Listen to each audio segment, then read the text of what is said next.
خضر غصے میں کمرے میں داخل ہوا اور اس کے باتھ روم میں پانی گرنے کی آواز آنے لگی۔ اس کی پیشانی پر بل نمودار ہوئے تھے، جیسے وہ سوچ رہا ہو کہ میری زندگی برباد کر کے اب وہ مزے سے سو رہی ہے۔ وہ غصے میں اپنی شیروانی اتار کر پٹکتا ہوا آیا اور صوفے پر گرنے والے انداز میں بیٹھ گیا۔ تھوڑی ہی دیر میں کمرے کا دروازہ کھلنے کی آواز آئی۔ اس نے نگاہیں اٹھا کر دیکھا تو وہ تولیے میں لپٹے نائٹ ڈریس میں باہر آئی تھی۔ اس کے چہرے پر سنجیدگی چھائی ہوئی تھی۔ آج پہلی دفعہ زندگی میں وہ اسے اتنا سنجیدہ دیکھ رہا تھا۔ خضر کو مزید غصہ آیا۔ اپنے پاؤں کی ٹھوکر مارتے ہوئے اس نے دوسرے پاؤں کا جوتا اتارا اور بازو پھیلاتے ہوئے صوفے کی بیک سے ٹیک لگا کر آنکھیں بند کر گیا۔ وہ جا کر آئینے کے سامنے کھڑی اپنے بالوں کو ڈرائر سے خشک کرنے لگی۔ دونوں کے درمیان ابھی کسی قسم کی کوئی بات نہیں ہوئی تھی۔ آنیہ نے خاموشی توڑتے ہوئے پوچھا، آپ یہاں بیٹھے رہیں گے یا میرے لیے کچھ کھانے کے لیے لے کر آئیں گے؟ آنی کی بات سن کر خضر کا تو دماغ ہی گھوم گیا۔ کیا فضول بکواس کر رہی ہو؟ میں کیوں تمہارے لیے کھانا لے کر آؤں گا؟ میرے شوہر ہیں تو آپ بھی میرے لیے کھانا لے کر آئیں گے نا؟ آنیہ نے جواب دیا، میں بالکل بھی نہیں لاؤں گا۔ ایک بات اپنے چھوٹے سے دماغ میں بٹھا لو کہ میں تمہارے کسی قسم کے نخرے نہیں اٹھاؤں گا، خضر نے سختی سے کہا۔ آنیہ نے آنکھیں چھوٹی کیں اور کہنے لگی، مجھے بھی کوئی شوق نہیں ہے تم سے اپنے نخرے اٹھوانے کا، ویسے بھی میرے بابا زندہ ہیں میرے نخرے اٹھانے کے لیے۔ خضر نے طنزاً کہا، اچھا تو اتنا ہی اگر تم اپنے بابا کی لاڈلی ہوتی تو اس رشتے سے انکار کر دیتی نا؟ وہ ایک ایک قدم چلتے ہوئے اس کی طرف آنے لگا، غضیلی نگاہوں سے اسے دیکھا اور ایک دم سے اسے پیچھے دھکا دیا تو وہ سیدھا قالین پر جا گری۔ خضر غصے سے اس کی طرف بڑھنے لگا، مگر یہ وہ لمحے تھے جن میں اسے احساس ہوا کہ وہ زبردستی اس کی زندگی میں شامل ہوئی ہے۔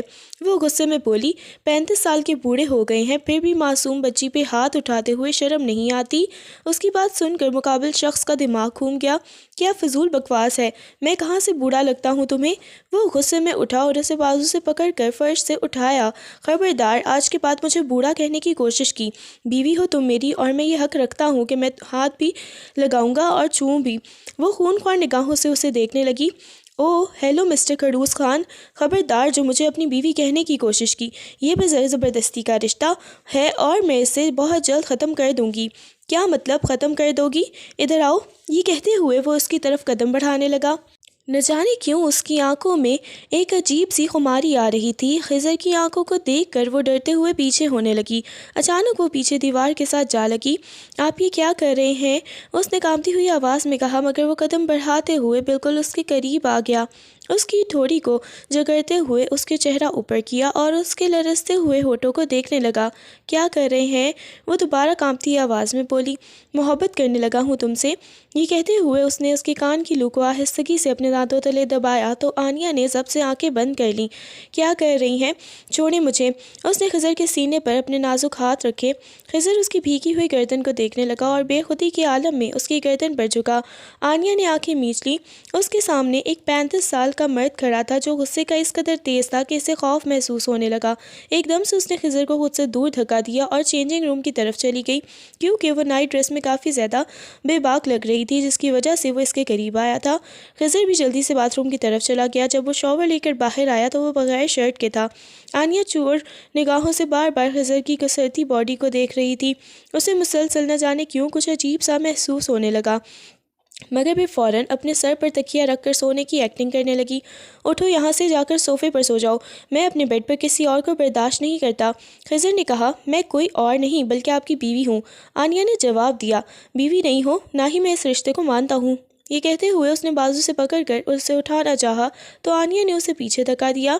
نہیں، میں نے نہیں اٹھا، اگر بیڈ پر سونا ہے تو پھر مجھے میرا حق بھی دینا ہوگا۔ خضر جانتا تھا کہ وہ کبھی یہ بات نہیں مانے گی، اس وجہ سے وہ جان بوجھ کر یہ بات کہہ کر اسے پریشان کرنے لگا۔ او ہیلو، ابھی تھوڑی دیر پہلے طلاق کی باتیں کر رہے تھے اور اب آپ کو اپنا حق چاہیے؟ ایسا حق دوں گی نا کہ ساری زندگی یاد رکھو گے۔ وہ غصے میں اسے گھورتے ہوئے بولی۔ خضر اس کے قریب آ گیا، حق تو میں اب پا لوں گا۔ وہ ایک دم سے اس کے اوپر جھک گیا، وہ آدھے سے زیادہ اس کے اوپر تھا۔ آنیہ نے ضبط سے اپنی آنکھیں بند کر لیں۔ چھوڑیں مجھے، وہ اس کے سینے پر آہستگی سے مکے مارنے لگی۔ خضر نے اس کے ہاتھوں کی انگلیوں کو اپنی انگلیوں میں پیوست کر دیا اور ایک دم سے اس کی گردن پر جھکا۔ آنیہ ضبط سے اپنی آنکھیں بند کیے سسک رہی تھی، مگر خضر نے اس کی آواز کو بھی قید کر لیا۔ جیسے جیسے وقت گزرنے لگا اس کی شدتوں میں اضافہ ہوتا گیا۔ جیسے ہی آنیہ نے اپنے وجود پر اس کی انگلیاں محسوس کیں تو اسے جھٹکے سے خود سے دور کیا اور کہنے لگی، خبیث، آج کے بعد میرے پاس آنے کی کوشش نہ کرنا۔ مگر خضر نے اسے دوبارہ کھینچ کر اپنے حصار میں لے لیا۔ اس کے بھاری وجود کے نیچے آنیہ کا نازک وجود دب گیا تھا۔ وہ اس کے لمس کو محسوس کر رہی تھی اور اسے لگ رہا تھا جیسے کسی نے اس کے پورے وجود سے جان نکال لی ہو۔ نہ جانے کتنا وقت گزر گیا، وہ یوں ہی اس کے اوپر جھکا رہا۔ آنیہ کے آنسو تکیے میں جذب ہو رہے تھے۔ کمرے میں دونوں کی بھرپور سانسوں کی آواز گونج رہی تھی۔ اچانک جب وہ اس کے بالکل قریب ہونے لگا تو آنیہ کی سسکیوں اور رونے کی وجہ سے خضر ہوش کی دنیا میں واپس آیا اور فوراً اس سے الگ ہوتا ہوا کمرے سے باہر چلا گیا۔ اسے اب احساس ہوا کہ وہ اس کے کتنا قریب چلا گیا تھا۔ وہ تو بالکل اس رشتے کو نبھانا نہیں چاہتا تھا اور اسے بہت جلد طلاق دے دینی تھی۔ آغا جان کی بیماری کی وجہ سے اسے مجبوراً آنیہ کے ساتھ شادی کرنی پڑی تھی۔ آنیہ گہرے سانس لیتی اٹھ کر بیٹھ گئی۔ اس کے اوپر نیچے ہوتی دھڑکنیں تو کسی کو بھی بہکا سکتی تھی۔ اس نے گہرا سانس لیا، جلدی سے اپنے اوپر کمبل اوڑھا اور سونے کے لیے لیٹ گئی۔ وہ کافی دیر تک روتی رہی مگر جلدی ہی نیند اسے اپنی آغوش میں لے لیا۔ صبح اپنا سانس بند ہوتا ہوا محسوس کر کے اس نے ہلکی ہلکی آنکھیں کھولی تو خود کو کسی مضبوط بازوؤں کے حصار میں جکڑا ہوا پایا۔ اس نے بمشکل دیکھا تو وہ خضر کے بازوؤں میں بکھری ہوئی حالت میں سو رہی تھی۔ اچانک خضر کی آنکھ کھلی اور وہ اس کے چہرے کو دیکھنے لگا جہاں دنیا جہان کی معصومیت چھائی ہوئی تھی۔ دیکھو، سوئی ہوئی کس قدر حسین اور معصوم لگتی ہو، ورنہ جب جاگ رہی ہوتی ہو تو کمبخت آفت کی پڑیا لگتی ہو۔ وہ اس کے ایک ایک نقش کو دیکھنے لگا۔ اگلے ہی لمحے اپنا ہاتھ بڑھا کر اس کے گال کو دھیرے دھیرے چھوتے ہوئے اس نے اس کی تھوڑی کو اپنے انگوٹھے سے سہلایا۔ پیچھے ہٹے، آنیہ نے کانپتی ہوئی آواز میں کہا۔ خضر نے اس کی آنکھوں میں دیکھا۔ اٹھ گئی ہو تم؟ آنیہ نے اسے پیچھے دھکا دیا۔ خبردار، جو آپ نے میرے پاس آنے کی کوشش کی، کل تو میں نے تمہیں بخش دیا تھا مگر آج بالکل بھی نہیں بخشوں گا۔ یہ کہتے ہوئے خضر نے اسے ایک دم سے اپنے بازوں میں اٹھایا اور باتھ روم کی طرف لے کر چل دیا۔ کہاں لے کر جا رہے ہیں؟ وہ ہاتھ پاؤں مارتے ہوئے خود کو چھڑانے کی کوشش کرنے لگی۔ خضر نے اسے باتھ روم میں کھڑا کر کے ایک دم شاور آن کر دیا۔ آنیہ نے ضبط سے اپنی آنکھیں میچ لیں کیونکہ آئینے میں اپنے آپ کا وہ حلیہ دیکھنا اس کے بس کی بات نہیں تھی۔ وہ جیسے زمین پہ گری جا رہی تھی۔ آپ خود کو چھپائیں، آپ کو شرم نہیں آتی ایسی حرکتیں کرتے ہوئے؟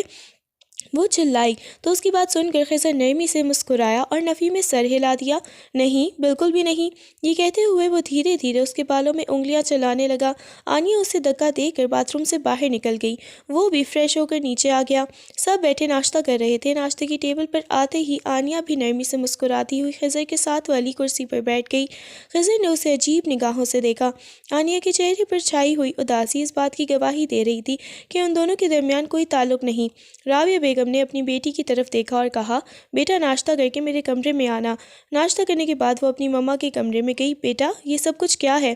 کیا تم دونوں کے درمیان ابھی تک کوئی تعلق قائم نہیں ہوا؟ رابعہ بیگم نے سختی سے پوچھا۔ آنیہ حیرت سے بولی، مما اب یہ کیسی باتیں کر رہی ہیں؟ کیا عجیب طرح کی باتیں آپ لے کر بیٹھ گئی ہیں؟ وہ تمہارا شوہر ہے، تمہیں اس رشتے کو قبول کرنا ہوگا اور مضبوط کرنا ہوگا، ورنہ کل کو کوئی اور لڑکی آ کر تمہاری جگہ لے لے گی۔ انہوں نے سختی سے سمجھانا چاہا۔ مجھے اس سے کوئی فرق نہیں پڑتا، بے شک کوئی بھی لڑکی ان کی زندگی میں آئے، مجھے اس سے کوئی لینا دینا نہیں۔ آنیہ نے جواب دیا، پاگل ہو گئی ہو کیا؟ ہوش میں آؤ۔ رابعہ بیگم کا بس نہیں چل رہا تھا کہ اسے اپنی نالائق بیٹی کا سر پیٹ دیں۔ آنیہ نے نفی میں سر ہلا دیا۔ رابعہ بیگم کہنے لگی، آج تم اسے اپنے پاس آنے دو گی، اپنے قریب کرو گی۔ وہ سنجیدگی سے اسے دیکھنے لگی۔ آنیہ مسکراتے ہوئے بولی، مما یہ تو آپ کا وہم ہے کہ میں ایسا کچھ کروں گی۔ وہ غصیلی نگاہوں سے انہیں دیکھتی ہوئی کمرے سے باہر چلی گئی۔ رات ولیمے کے فنکشن میں وہ بہت زیادہ حسین لگ رہی تھی مگر ویسا روپ اس کے چہرے پر نہیں آیا تھا جو ایک نئی نویلی دلہن کے چہرے پر ہوتا ہے۔ سب ان دونوں کو چاند سورج کی جوڑی کہہ رہے تھے۔ رات ولیمے کے فنکشن کے بعد دونوں کمرے میں آ گئے۔ خضر ابھی تک ولیمے والے ڈریس میں ملبوس تھا۔ ان دونوں کے درمیان 15 سال کی عمر کا فرق تھا۔ کچھ عرصہ پہلے خضر ایک لڑکی سے محبت کرتا تھا جس نے اسے دھوکہ دیا تھا اور کسی اور کے ساتھ شادی کر لی۔ اس کے بعد اس نے کبھی شادی نہیں کی تھی۔ 35 سال کی عمر ہو گئی تھی۔ آغا جان اسے بولتے تھے مگر وہ کہتا تھا کہ اسے کسی لڑکی پر اعتبار نہیں اور وہ شادی نہیں کرنا چاہتا۔ آغا جان بہت زیادہ پریشان ہو جاتے تھے اور آخر میں انہوں نے یہ فیصلہ کیا کہ وہ اپنے پوتے کی شادی اپنی پوتی آنیہ کے ساتھ کریں گے۔ آنیہ نے اس بات پر بہت زیادہ واویلا کیا مگر اس کے ماما بابا کو اور کیا چاہیے تھا؟ ان کی اکلوتی بیٹی ان کی آنکھوں کے سامنے رہتی تو ان کے لیے کتنا اچھا تھا۔ اس کے تایا اور چچا کو بھی کوئی اعتراض نہیں تھا مگر اب آنیہ کو ڈر بھی لگ رہا تھا۔ نکاح کے بعد وہ آغا جان کے کمرے میں آئی تو انہوں نے مسکراتے ہوئے ان دونوں کو دیکھا۔ جب وہ ان کے پاس بیٹھے تو آغا جان نے محبت سے ان دونوں کی پیشانی پر بوسہ دیا۔ تم دونوں کو پتہ ہے تم دونوں میری سب سے پیاری اولاد ہو، آغا جان نے محبت سے کہا۔ نہیں دادا جان، صرف میں، آنیا نے شرارت سے کہا۔ آغا جان نے نرمی سے اسے دیکھا اور بولے، بیٹا وہ اب آپ کے صرف کزن نہیں بلکہ آپ کے شوہر ہیں۔ آنیا سنجیدگی سے انہیں دیکھنے لگی تو آغا جان نے اسے نرمی سے ڈانٹ دیا۔ نہیں بیٹا، ایسی الٹی سیدھی باتیں نہیں کرتے، وہ آپ کے شوہر ہیں اور ان کے ساتھ آپ نے بہت اچھے سے رہنا ہے۔ آغا جان کی باتیں سن کر اس نے اس بات میں سر ہلا دیا اور کہنے لگی، اب جلد از جلد مجھے کوئی اچھی خبر سنا دینا، میں بس تم لوگوں کی بچے کی کلکاریاں اپنے کانوں میں سننا چاہتا ہوں۔ یہ سن کر آنیا شرم سے لال ہو گئی، اس کا چہرہ سفید ہونے لگا۔ آغا جان، ابھی تو میں خود بہت زیادہ چھوٹی ہوں، ابھی تو مجھے اسٹڈی بھی کرنی ہے، بہت کچھ بننا ہے، وہ منہ بناتے ہوئے بولی۔ آغا جان مسکرائے، نہیں بیٹا، بس بہت پڑھ لیا، ہمارے خاندان کی لڑکیاں شادی کے بعد زیادہ نہیں پڑھتیں، اس لیے یہ بات اپنے ذہن سے نکال دو۔ آغا جان کی بات سن کر وہ منہ بناتے ہوئے نفی میں سر ہلانے لگی۔ نہیں پلیز آغا جان، نہیں، وہ روتی ہوئی مگر بولی۔ آغا جان نے ان دونوں کو کمرے میں بھیج دیا۔ کمرے میں آتے ہی وہ بہت زیادہ پریشان ہو گئی اور روتے ہوئے اسے دیکھنے لگی۔ خضر نے ایک گہری سانس لی اور اس کے قریب ہوتے ہوئے نہایت سنجیدہ لہجے میں بولا، اب بس کرو آنیا، آغا جان کی خواہش تم نے سن لی ہے، اب بحث چھوڑو اور بچوں کی تیاری کرو۔ خضر کی یہ بات سننا تھا کہ آنیا نے اسے غصے سے بھرپور نظروں سے گھورا، اس کا چہرہ غصے سے لال ہو گیا اور وہ آگ بگولا ہو کر چلائی، آپ کی ہمت کیسے ہوئی یہ بات کرنے کی؟ میں نے کہا نا، میں ابھی بچہ ہوں، مجھے پڑھنا ہے، آپ جیسے 35 سال کے بوڑھے کے ساتھ میں اپنی زندگی پر بات نہیں کروں گی، آپ کو تو شرم آنی چاہیے ایسی باتیں کرتے ہوئے۔ وہ مسلسل ایسی الٹی سیدھی باتیں کر رہی تھی جو خضر کے صبر کا پیمانہ لبریز کر رہی تھی۔ اسے اس قدر طیش آیا کہ اس نے ایک جھٹکے سے آنیا کو دونوں کندھوں سے جکڑ لیا۔ اس کی آنکھوں میں غصے کی سرخی دیکھ کر آنیا کا دل ایک پل کے لیے دہلا، مگر اگلے ہی لمحے اس نے پوری طاقت سے خضر کے سینے پر ہاتھ مار کر اسے پیچھے دھکا دیا۔ خضر جو پہلے ہی غصے میں تھا اسے دھکے سے سنبھلا اور اس سے پہلے کہ آنیا وہاں سے بھاگ پاتی اس نے اس کی کلائی سے پکڑ کر بیڈ کی طرف کھینچا۔ آنیا کا توازن بگڑا اور وہ بیڈ پر جا گری۔ اس سے پہلے کہ وہ اٹھتی خضر ایک دم اس کے اوپر آ گیا۔ اس کے دونوں ہاتھ آنیا کے سر کے دونوں طرف جمے ہوئے تھے اور اس کا پورا وجود آنیا کے نازک وجود پر حاوی تھا۔ کمرے کی فضا اب صرف ان کی تیز ہوتی سانسوں سے بوجھل ہو رہی تھی۔ خضر کا غصہ اس وقت عروج پر تھا۔ اس نے آنیا کی آنکھوں میں آنکھیں ڈال کر نہایت پاگل کر دینے والے لہجے میں کہا، بہت شوق ہے نا تمہیں مجھے بوڑھا کہنے کا اور میری باتوں کو مذاق میں اڑانے کا، تو پھر میری ایک بات کان کھول کر سن لو، آج رات ولیمے کے فنکشن کے بعد تیار رہنا، پھر میں تمہیں بتاؤں گا کہ یہ بوڑھا کیا کر سکتا ہے اور اپنا حق کیسے وصول کیا جاتا ہے۔ آج کے بعد تمہاری ایک بھی بدتمیزی برداشت نہیں کی جائے گی۔ یہ کہہ کر اس نے حقارت سے اسے چھوا اور چھوڑا اور غصے میں پیر پٹکتے ہوئے کمرے سے باہر نکل گیا۔ پیچھے آنیا بیڈ پر گری اپنی تیز ہوتی دھڑکنوں کو کنٹرول کرنے کی کوشش کر رہی تھی۔ اس کا پورا وجود لرز رہا تھا اور اسے خضر کی آنکھوں میں چھپا ہوا وہ جنون دیکھ کر پہلی بار سچ مچ خوف محسوس ہوا تھا۔ اسے غصہ تو بہت آ رہا تھا مگر اس وقت وہ خاموشی سے اس زہر کا گھونٹ بھر کر رہ گئی تھی۔ وہ بڑبڑاتے ہوئے اسے کھڑوس، بدتمیز اور سنگ دل جیسے القابات سے نواز رہی تھی، مگر دل ہی دل میں وہ اس رات کے تصور سے ہی کانپ اٹھی تھی جس کا ذکر خضر کر کے گیا تھا۔ وقت بھر گزرا اور رات ولیمے کے فنکشن کا آغاز ہوا تو آنیا کسی پری کی طرح حسین لگ رہی تھی۔ اس نے سنہری اور کریم رنگ کا بھاری کام والا جوڑا پہن رکھا تھا جس میں اس کا حسن بلا کر رکھ رہا تھا۔ ہر دیکھنے والی آنکھ اس پر ٹھہر جاتی تھی مگر خضر کی آنکھیں تو جیسے اس پر جم کر رہ گئی تھی۔ وہ دور کھڑا مسلسل اسے ہی دیکھ رہا تھا اور اس کے ذہن میں صرف ایک ہی بات گردش کر رہی تھی کہ کب یہ فنکشن ختم ہو، کب وہ اس لڑکی کو لے کر کمرے میں بند ہو اور کب وہ اسے اپنا حق وصول کرے جو اب تک ادھورے پن کا شکار تھا۔ خضر کے چہرے پر ایک عجیب سی فاتحانہ مسکراہٹ تھی اور اس کے بے چین نظریں بار بار گھڑی کی طرف اٹھ رہی تھی کیونکہ اب اسے اس لمحے کا شدت سے انتظار تھا جب وہ آئینہ کو اپنی باہوں کے حصار میں لے کر اسے بتائے گا کہ خضر خان سے جیتنا اتنا آسان نہیں ہے۔ ولیمے کا فنکشن ختم ہوتے ہی خضر بڑی تیزی سے کمرے کی طرف بڑھا۔ جیسے ہی وہ کمرے میں داخل ہوا تو دیکھا کہ آنیا آئینے کے سامنے کھڑی اپنے بھاری زیورات اتارنے کی کوشش کر رہی تھی۔ خضر کے قدموں کی چاپ سن کر اس کے ہاتھ لرزنے لگے۔ خضر نہایت پر اعتماد طریقے سے چلتا ہوا اس کے بالکل قریب آ گیا اور آئینے میں اس کی آنکھوں میں جھانکتے ہوئے اپنا ہاتھ بڑھا کر اس کی گردن پر بکھری لٹوں کو ہٹایا۔ آنیا نے پیچھے ہٹنے کی کوشش کی مگر خضر نے اسے موقع ہی نہ دیا اور جھک کر نہایت دیوانگی سے اس کی گردن پر اپنے لب رکھ دیے آنیا کے پورے وجود میں جیسے کرنٹ دوڑ گیا اور اس نے ایک دم ہنگامہ مچا دیا۔ چھوڑیں مجھے، یہ کیا بدتمیزی ہے، دور ہٹے مجھ سے، وہ چلائی اور اسے پیچھے دھکا دینے کی کوشش کی۔ خضر کا غصہ جو پہلے ہی دبا ہوا تھا ایک دم بھڑک اٹھا۔ اس نے فوراً اپنا مضبوط ہاتھ آنیا کے منہ پر رکھ کر اس کی آواز کو قید کر لیا اور اسے دیوار کے ساتھ جکڑتے ہوئے نہایت غصیلی آواز میں کہا، چپ، بالکل چپ، میں نے کہا تھا نا کہ آج میں اپنا حق لے کر رہوں گا، تمہاری یہ چیخ و پکار مجھے روک نہیں پائے گی۔ خضر کی آنکھوں میں چھپا ہوا وہ وحشیانہ پن دیکھ کر آنیا کی آنکھیں خوف سے پھیل گئیں۔ اس نے تڑپ کر خود کو چھڑانے کی کوشش کی تو خضر نے نفرت سے اسے خود سے دور جھٹکا۔ تم جیسی ضدی لڑکی کے منہ لگنا ہی میری بھول تھی، اس اپنی نفرت اور انا کے ساتھ اکیلی رہو اس کمرے میں۔ وہ غصے میں بپھرتا ہوا دروازہ کھول کر باہر نکل گیا اور اس رات پھر واپس نہ آیا۔ اگلی صبح جب آنیا کی آنکھ کھلی تو اس نے خود کو بیڈ پر اکیلا پایا۔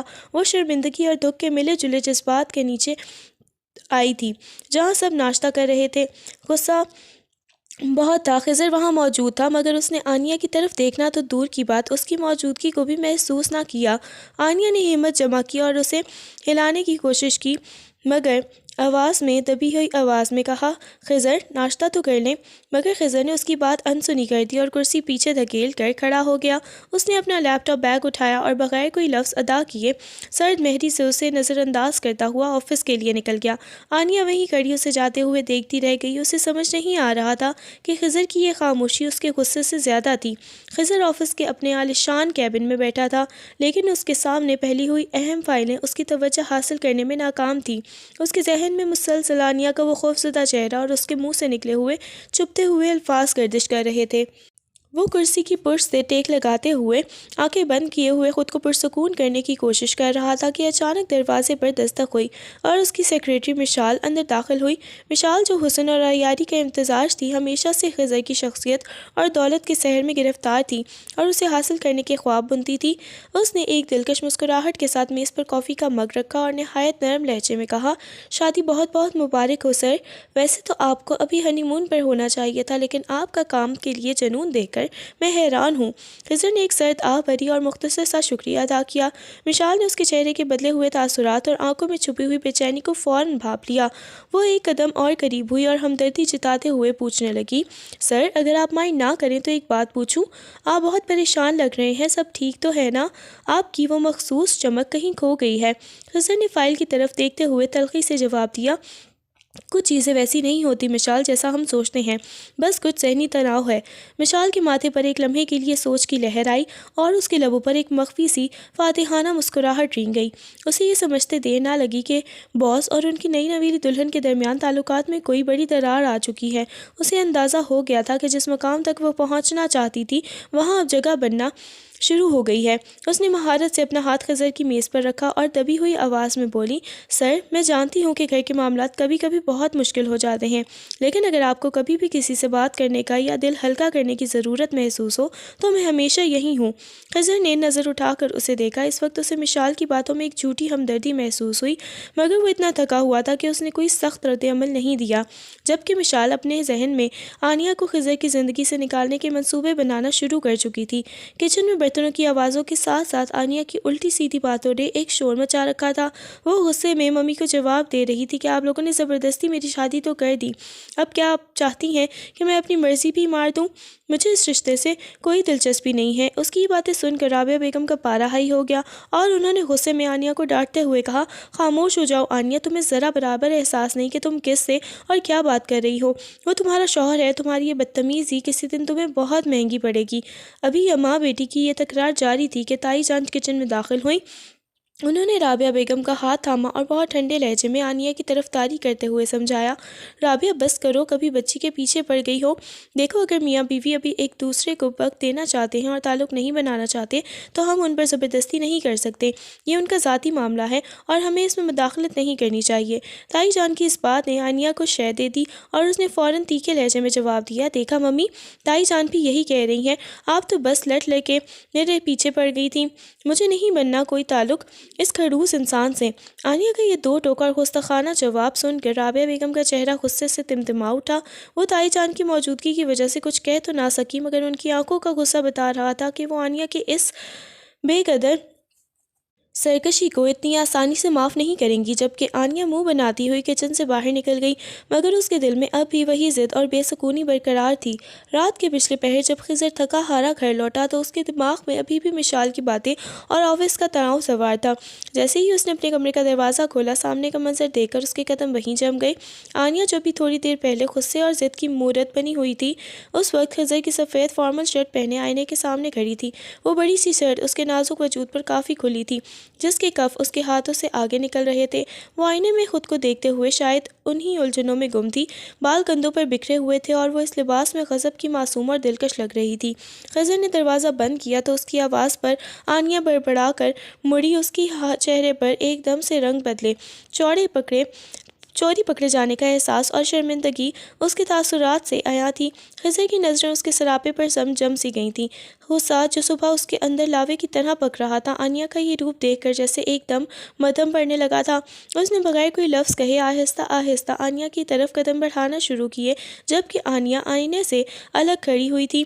اسے سمجھ نہیں آ رہا تھا کہ وہ اس وقت اپنی اس حرکت کی کیا صفائی دے۔ جیسے ہی خضر کے قدم اس کے قریب آئے، آنیا کو اپنی غلطی کا احساس ہوا اور وہ بوکھلا کر فوراً سے شرٹ کے بٹن کھولنے لگی تاکہ اسے اتار سکے، مگر اس کی گھبراہٹ نے اس کے ہاتھوں کو کپکپا دیا تھا۔ خضر نے ایک ہی جھٹکے میں اس کے دونوں ہاتھ جکڑ لیے اور اسے شرٹ اتارنے سے روک دیا۔ اس نے آئینے کے ہاتھوں کو اپنی مضبوطی سے تھام کر اسے آئینے کی طرف دھکیلا اور نہایت غصے سے کہا اور اس کی آنکھوں میں دیکھا۔ خضر کی نظروں میں اب ایک عجیب سی تپش اور ناراضگی تھی۔ اب یہ ڈرامہ کرنے کی ضرورت نہیں ہے، اس نے دبی ہوئی کڑکدار آواز میں کہا۔ آنیا نے نظریں جھکانے کی کوشش کی، مگر خضر کا غصہ اب خاموشی کی حدیں توڑ رہا تھا۔ وہ اسے ایسے دیکھ رہا تھا جیسے اس کی ہر حرکت اس کے صبر کا امتحان لے رہی ہو۔ اس نے آنیا کے ہاتھوں پر اپنی گرفت مزید سخت کی اور اس کے چہرے کے اتنا قریب ہوا کہ آنیا کو اپنی سانسیں رکتی ہوئی محسوس ہونے لگی۔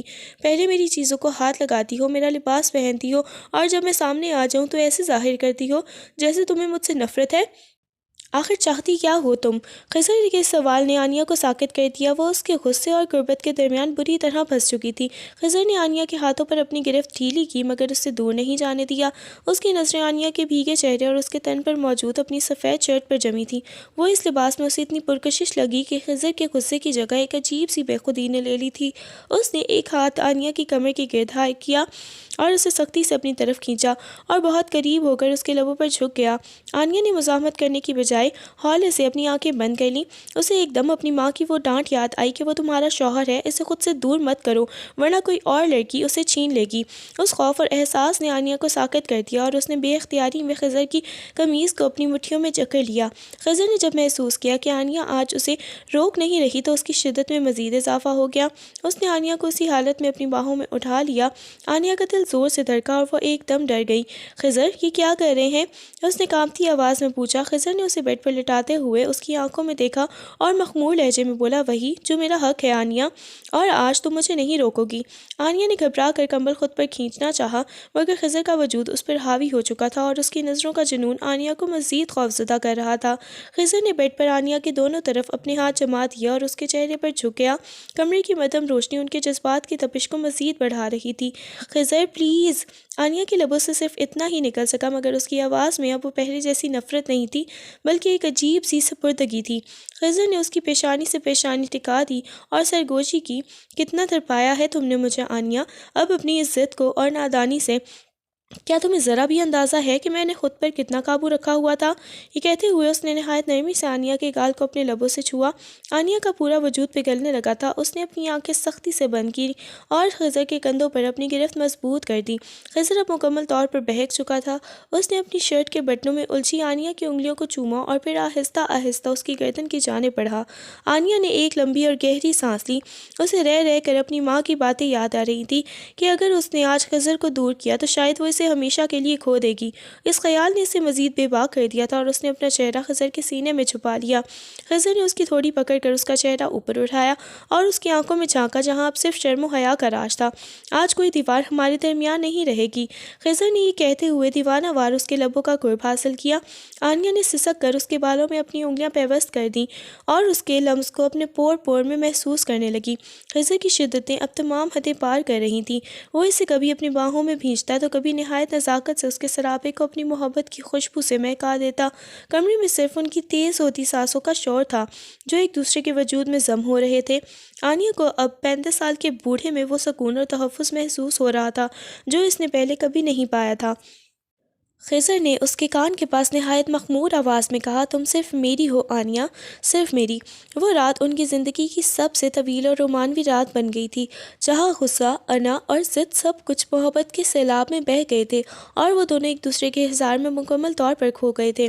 صبح کی پہلی کرن کھڑکی کے پردوں کی اوٹ سے چھن کر کمرے میں داخل ہوئی تو پورے کمرے میں ایک سنہری سی روشنی پھیل گئی تھی۔ خضر کی آنکھ کھلی تو اسے اپنے سینے پر ایک بوجھ سا محسوس ہوا۔ اس نے نظر جھکا کر دیکھا تو آنیہ نہایت سکون سے اس کے سینے پر سر رکھے سو رہی تھی۔ اس کا ایک ہاتھ خضر کی قمیص کو ابھی مضبوطی سے تھامے ہوئے تھا، جیسے نیند میں بھی اسے ڈر ہو کہ خضر کہیں چلا نہ جائے۔ اس کے بکھرے ہوئے بال خضر کی بازوؤں اور سینے پر پھیلے ہوئے تھے اور چہرے پر وہ مخصوص معصومیت تھی جو صرف نیند کی حالت میں ہی نظر آتی ہے۔ خضر نے ایک گہرا سانس لیا اور بے اختیاری میں اس کے بالوں میں اپنی انگلیاں چلانے لگا۔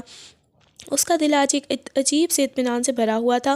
وہ ضد، وہ غصہ اور وہ کڑواہٹ جیسے رات کی تاریکی کے ساتھ ہی کہیں دور جا چکی تھیں۔ خضر نے جھک کر نہایت عقیدت اور محبت سے آنیہ کی پیشانی پر اپنے لب رکھ دیے۔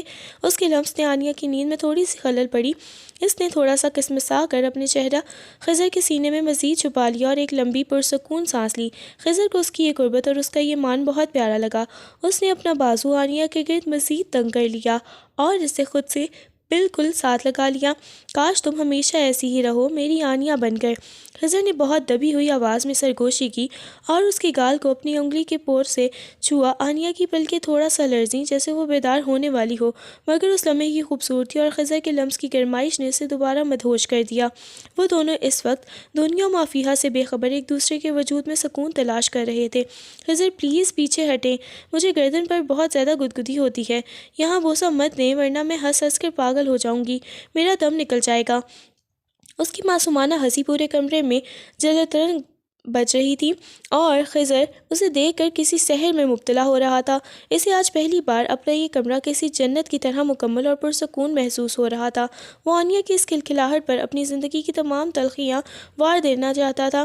اس نے آنیہ کے ہنستے ہنستے اپنا توازن برقرار رکھنے کے لیے خضر کے چوڑے کندھے پر اپنے نازک ہاتھ رکھے اور اس کی گہری آنکھوں میں جھانک کر بہت ہی دھیمے اور سچے لہجے میں کہنے لگی، خضر سچ بتاؤں تو میں آپ کو کتنا برا اور سنگ دل سمجھتی تھی۔ مجھے لگتا تھا کہ آپ صرف غصہ کرنا جانتے ہیں اور آپ بہت کھڑوس ہیں، آپ کے پاس دل نام کی کوئی چیز نہیں ہے، مگر آپ تو بہت زیادہ اچھے نکلے۔ آپ کی اس محبت نے تو میرے سوچنے کا ڈھنگ ہی بدل دیا۔ میں تو ڈر رہی تھی کہ پتہ نہیں آپ میرے ساتھ کیا کریں گے۔ خضر نے اس کی معصومانہ اعتراف سن کر اسے مزید زور سے اپنی طرف کھینچا اور اس کے ماتھے پر بکھری لٹ کو کان کے پیچھے اڑستے ہوئے نہایت مخمور آواز میں بولا، برا میں کبھی نہیں تھا آنیہ، تمہاری اس بے جا ضد اور بدتمیزی نے مجھے سخت و لہجہ اپنانے پر مجبور کر دیا تھا، ورنہ اس 35 سال کے مرد کے دل میں تمہارے لیے کتنا پیار اور کتنی چاہت چھپی ہے، اور اس کا تمہیں کوئی اندازہ تب ہوتا جب تم مجھے اپنا شوہر مانتی۔ دیکھو آج تم نے ایک قدم بڑھایا تو میں تمہارے قدموں میں ڈھیر ہو گیا۔ آنیہ نے پیار سے خضر کے گال پر اپنی انگلیاں پھیریں اور اپنی پلکیں جھکاتے ہوئے شرماتی ہوئی آواز میں بولی، میں اب کبھی بھی اس طرح سے نہیں لڑوں گی، اور جو میں نے آپ کو بوڑھا کہتی تھی وہ بھی صرف آپ کو تپانے اور چڑھانے کے لیے کہتی تھی۔ حقیقت میں تو آپ میرے ہیرو ہیں اور آپ سے زیادہ پرکشش مرد میں نے آج تک نہیں دیکھا۔ وہ دونوں اس نیم تاریک کمرے میں بیڈ پر لیٹے ایک دوسرے کی قربت اور ان کی میٹھی باتوں میں اس قدر کھو گئے تھے کہ باہر کی دنیا اور وقت کا احساس ہی مٹ گیا تھا۔ خضر اسے مسلسل اپنی نظروں سے دیکھ رہا تھا، جیسے اسے اب بھی یقین نہ آ رہا ہو کہ یہ وہی باقی آنیہ ہے جو اب اس کے لیے ایک ایک لمس پر پگھل کر موم ہو رہی تھی۔ آنیہ کی ہر بات اور اس کی ہر مسکراہٹ خضر کے پرانے زخموں پر مرہم رکھ رہی تھی۔ وہ کبھی اس کے ہاتھ چومتا تو کبھی اسے اپنی باہوں میں بھر کر اپنی معصومیت پر صدقے واری جاتا۔ آنیہ کا وہ دیرینہ خوف اب مکمل طور پر ختم ہو چکا تھا اور اس کی جگہ ایک اٹوٹ بھروسے اور والہانہ محبت نے لے لی تھی۔ وہ دونوں دیر تک یوں ہی ہنستے مسکراتے رہے اور اپنی نئی زندگی کے اس سب سے مضبوط خوبصورت موڑ کو جی بھر کر جینے لگے۔ خوبصورت خضر کو لگ رہا تھا کہ اس نے برسوں کی تنہائی کے بعد کوئی بہت بڑی جنگ جیت لی ہے اور اس کا انعام آنیہ کی یہ سچی سپردگی ہے۔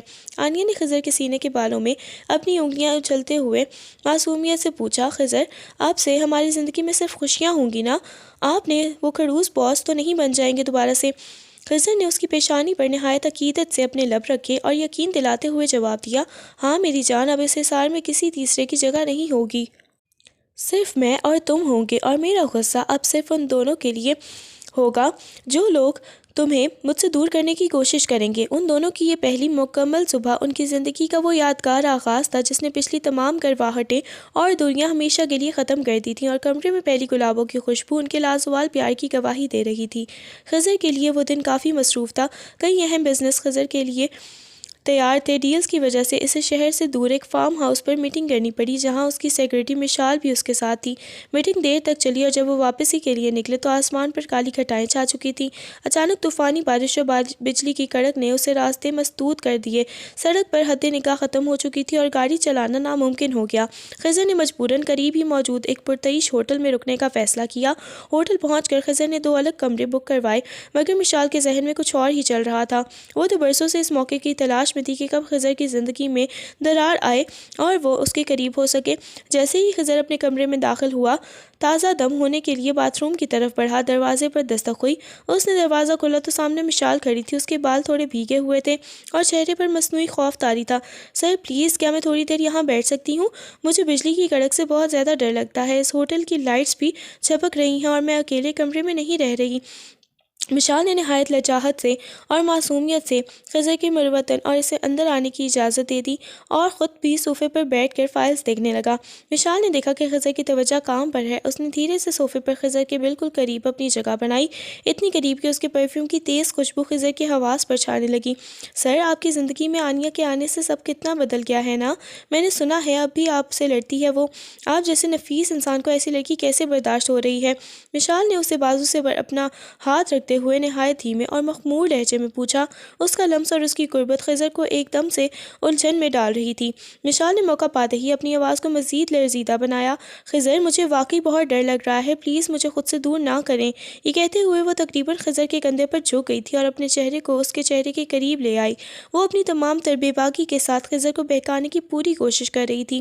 اس کی نظریں خضر کے لبوں پر جمی تھیں اور وہ اس طوفانی رات کا فائدہ اٹھا کر اسے اپنے دام میں لانا چاہتی تھی۔ اس نے خضر کی قمیص کے کالر کو چھوتے ہوئے نہایت قربت سے سرگوشی کی۔ آپ جانتے ہیں نا میں آپ کے لیے کیا محسوس کرتی ہوں؟ آنیہ کبھی آپ کو وہ سکون نہیں دے پائے گی جو میں دے سکتی ہوں۔ خضر کو ایک لمحے کے لیے ایسا لگا جیسے وہ کسی دلدل میں اتر رہا ہے۔ مشال کا اس بند کمرے میں باہر کی بارش کی آواز ان کے درمیان بڑھتی ہوئی اس کشش کو مزید خطرناک کر رہی تھی۔ مشال نے اپنا چہرہ خضر کی گردن کے قریب کیا اور نہایت آہستہ سے اپنے لب اس کے کان کے پاس لے گئی تاکہ وہ مکمل طور پر بہک جائے۔ وہ اس رات کو خضر کی زندگی کی سب سے بڑی غلطی بنانا چاہتی تھی تاکہ آنیہ اور خضر کا رشتہ ہمیشہ کے لیے ختم ہو جائے۔ مشال کا قرب اور اس کی مخمور باتیں اس طوفانی رات میں خضر کے حواس پر چھانے لگی تھی۔ باہر بجلی کی کڑک اور موسلا دھار بارش نے ماحول کو ایک عجیب سی بے خودی میں بدل دیا تھا۔ مشال نے جب اس کی کالر کو چھوتے ہوئے اپنی محبت کا اعتراف کیا تو خضر کا دماغ سن ہونے لگا۔ اس وقت شیطان نے ان کے درمیان تیسرا بن کر موجود تھا جو خضر کی برسوں کی پارسائی اور آنیہ کے ساتھ جڑے ہوئے نئے رشتے کو پل بھر میں خاک میں ملانا چاہتا تھا۔ خضر مشال کی قربت اور اس کے لمس کے زیر اثر آہستہ آہستہ بہکنے لگا۔ اس کا ہاتھ خود بخود مشال کی کمر کی طرف بڑھ گیا اور وہ اس کے انتہائی قریب ہو گئے۔ مشال کی آنکھوں میں ایک فاتحانہ چمک تھی۔ اسے لگ رہا تھا کہ اس نے خضر کو مکمل طور پر جیت لیا ہے۔ وہ دونوں گناہوں کی اس آخری حد تک پہنچ چکے تھے جہاں سے واپسی ناممکن معلوم ہوتی تھی۔ مشال نے اپنا چہرہ خضر کے لبوں کے بالکل قریب کر لیا تھا۔ اچانک جیسے کوئی معجزہ ہوا ہو، خضر کی بند آنکھوں کے سامنے ایک دم آنیہ کا وہ معصوم چہرہ لہرایا جو آج صبح اس کے سینے پر سر رکھے نہایت مان سے سو رہی تھی۔ اسے آنیہ کی وہ شرمیلی ہنسی، اس کا یہ کہنا کہ آپ تو بہت اچھے ہیں، اور اس کا وہ بھروسہ یاد آیا جو اس نے کل ہی رات خضر کے حوالے کیا تھا۔ ایک زوردار بجلی کی کڑک، اور جیسے ہی خضر کسی گہری نیند سے چونک اٹھا ہو، خوف کی ایک سرد لہر اس کے پورے وجود میں سر سے پاؤں تک دوڑ گئی۔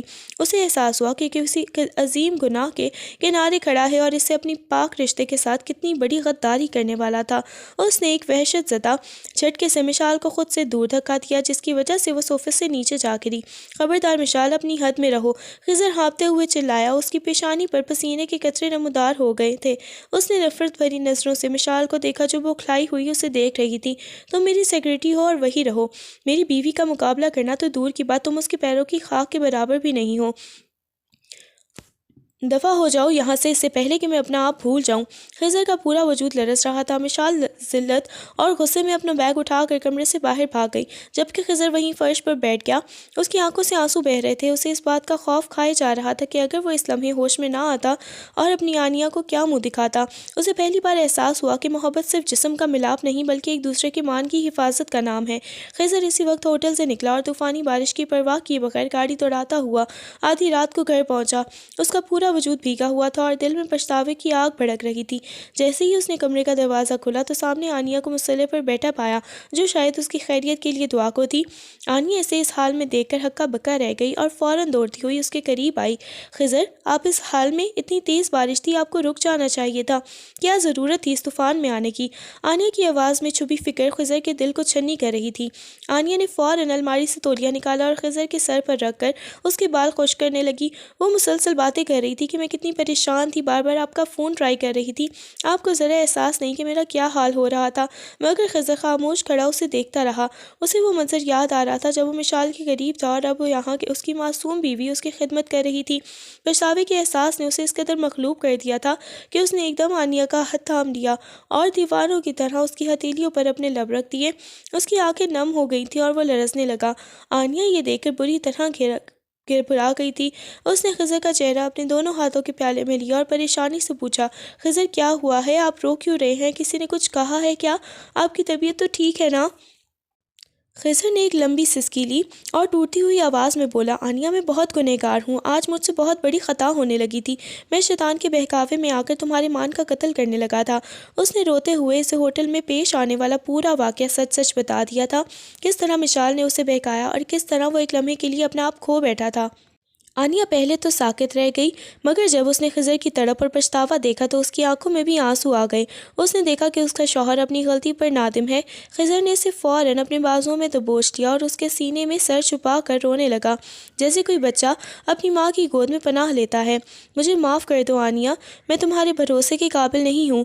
آنیہ نے اسے خود سے مزید لگایا اور اس کے بالوں میں انگلیاں چلاتے ہوئے دھیمے لہجے میں کہا، آپ نے سچ بول کر میرا مان جیت لیا ہے خضر۔ جو اپنی غلطی تسلیم کر لے وہ گنہگار نہیں رہتا۔ میں آپ کو معاف کرتی ہوں کیونکہ آپ واپس میرے پاس آ گئے ہیں۔ اس بھیگی رات میں جب باہر بارش تھمنے کا نام نہیں لے رہی تھی، ان دونوں کے درمیان محبت اور سچائی کی ایک نئی لہر اٹھی۔ خضر نے آنیہ کے آنسو پوچھے اور اسے اپنی باہوں میں اٹھا کر بیڈ پر لے گیا۔ اس رات ان دونوں کے درمیان کوئی پردہ نہیں، کوئی جھوٹ نہیں اور کوئی پچھتاوا باقی نہیں رہا تھا۔ خضر نے اپنی تمام تر چاہت اور ندامت آنیہ کے قدموں میں ڈھیر کر دی تھی اور آنیہ نے اپنی پوری ہستی اس کے نام کر دی تھی۔ وہ دونوں ایک دوسرے کے وجود میں ضم ہو کر مکمل ہو گئے تھے۔ وہ رات ان کی زندگی کی ایک ایسی خوبصورت رات تھی، سچی رات تھی، جس میں جہاں ایک مرد نے اپنی عورت کے مان کی حفاظت کرنا سیکھا تھا اور ایک عورت نے اپنی معافی کی عظمت کو پہچانا تھا۔ صبح کی روشنی ہونے تک وہ ایک دوسرے کے حصار میں مقید رہے اور ان کی یہ کہانی ایک مکمل اور اٹوٹ بندھن پر ختم ہوئی، جہاں اب کسی مشال یا کسی تیسرے کی کوئی گنجائش باقی نہیں رہی تھی۔